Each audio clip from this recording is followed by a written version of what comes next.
আমার খায়া দেয় কাজ নাই ভাই, এনে বসে বসে মানুষের বুদ্ধি দেয় বসে বসে। ভালো বুদ্ধি ভাই, মন খারাপ কে? আরে ভাই কইেন না যে ভাইয়ের লগে ঝগড়া হইছে। ও আপনার ভাইয়ের সাথে? হ্যাঁ ভাই হ্যাঁ। আরে আপনার ভাইয়ের কথা কি আর করবো, আপনার ভাই মেয়ে একটা মানুষ না মেয়ে। হ্যাঁ ভাই একদম ঠিক কইছেন। আরে ওই না রাস্তাঘাটে দেখলে মানুষের সম্মান দিতে চায় না, এর মধ্যে আপনার কথাও কয় আপনি নাকি খারাপ, আবার দেখাশোনা করেন না, পরিবারের দেখা সাক্ষাৎ নাই, ভালো মন্দ জিজ্ঞেস করেন, এইগুলা কয় ভাই আমার কাছে। আরো কত মানুষের কাছে বদনাম বইলা বইলা বেড়ায় ভাই। হ্যাঁ ভাই হ্যাঁ, আমার ভাই এমনই ভাই। ভাই আপনার ভাইয়ের সাথে বেশি থাকেন না ভাই, একটা ভালো বুদ্ধি দিই আপনারে। দেন ভাই দেন। আপনার বাইরে পরিবার থেকে আলাদা করে দেন, ওর পাতিল টাতিল যা সব আলাদা করে দেন, ও আলাদা খাক।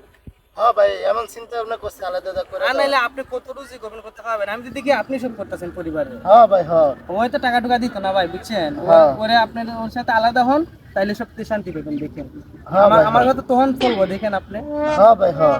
বুঝছেন? আর এর মাঝে আপনার সাথে কত হিংসা হিংসি এই জমি জামা নিয়ে। আচ্ছা ওই দিন আপনাদের পূর্ব দিকে যে বাড়ির পূর্ব পাশে যে ক্ষেত গুলা আছে, হ্যাঁ হ্যাঁ হ্যাঁ হ্যাঁ। ওইখানে তো দেখছেন না কত বড় ঝামেলা করলো। হ্যাঁ হ্যাঁ হ্যাঁ ওই দুই দিনকে হ্যাঁ। হ্যাঁ, ওই কিন্তু সুবিধার না, বুঝছেন? হ্যাঁ ভাই হ্যাঁ। ওই জমিটা আপনি নিয়ে নেন, হ্যাঁ হ্যাঁ ভাই। আপনার নামে করে নিয়ে নেন, হ্যাঁ হ্যাঁ। বুঝছেন? জি জি। আচ্ছা ঠিক আছে ভাই, তাহলে ভালো থাকেন। হ্যাঁ জি ভাই ভালো থাকেন। আমি একটু বাতাস খাইতেছি তো, আইসেন মাঝে মধ্যে আইসেন। জি। আচ্ছা ঠিক আছে, যান। ভাই এদিকে আয়েন, এদিকে আয়েন। ভাই মাথা মতো গরম আছে নাকি? আরে আয়েন, এখানে বসেন। আরে কি হইছে, এদিকে আসেন। ভাই কি হইছে, পরিবারের কি সমস্যা? ভাই কথা কইন না, সে কি কম ভাই বুঝছেন, ছোট ভাই লাগে ঝগড়া করে। আরে আপনার ছোট ভাই তো মানুষই না ভাই, ও তো আসলে খারাপ।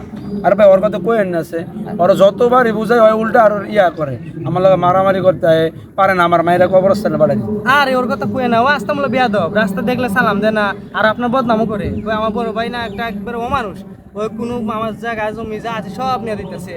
ভাই শুনেন, ওই যে আপনার কয়দিন আগে যে একটা যে জায়গা নিয়ে যে মামলা মোকদ্দমা করলাম, যে আমরা যে হ্যাঁ। মারামারি করলাম, হ্যাঁ। আপনার যে ডাইকা নিয়ে ওইখানে তো ভাই উচিত মতো আপনি পাওয়ার জায়গা, আপনি পাইবেন না। আমি তো পাবোই, কারণ আমি বড় না। তাই আমি একটা বুদ্ধি দিই ভাই আপনার, কোন ভাই কোন, আমি শুনতেছি। ওরে পরিবার থেকে আলাদা করে দেন, তাহলে সবচেয়ে ভালো হবে। তো ছোট ওর না কেমনে আলাদা করবো?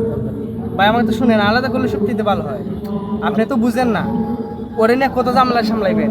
ওর বাড়ির সামনে দিয়ে আপনার কিছু জায়গা পান না, ওইখান দিয়ে আপনি বেড়া দেন, যাতে ওর না বাইরে দিতে পারে, তাহলে ও দেখবেন সোজা হয়ে যাবে। না ঠিক কথা বলছেন ভাই, এই যে আপনি এতক্ষণ পরে একটা ভালো কথা বলছেন। হ্যাঁ, বেড়া দিয়ে দেন। এরকম চিন্তা ভাবনা আগে মনে ছিল না আমার। আরে ভাই আমি তো গাছের নিচে বসি এরকম চিন্তা ধারণা নিয়ে, বুঝেন না, মানুষের ভালো বুদ্ধি দেই।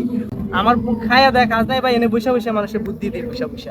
ঠিক আছে ভাই, আচ্ছা তো ভাই, ভালো বুদ্ধি দিছেন ভাই, তাহলে আমি হ্যাঁ। যাই, দেখি বাসা যাইয়া কি করা যাবে। থাকেন আপনি, হ্যাঁ? ঠিক আছে, কেমন দিলাম? সমাজে শান্তিতে থাকবা না? আমি থাকতে এই গ্রামে আর এই সমাজে শান্তিতে থাকা কোনোদিনই সম্ভব না।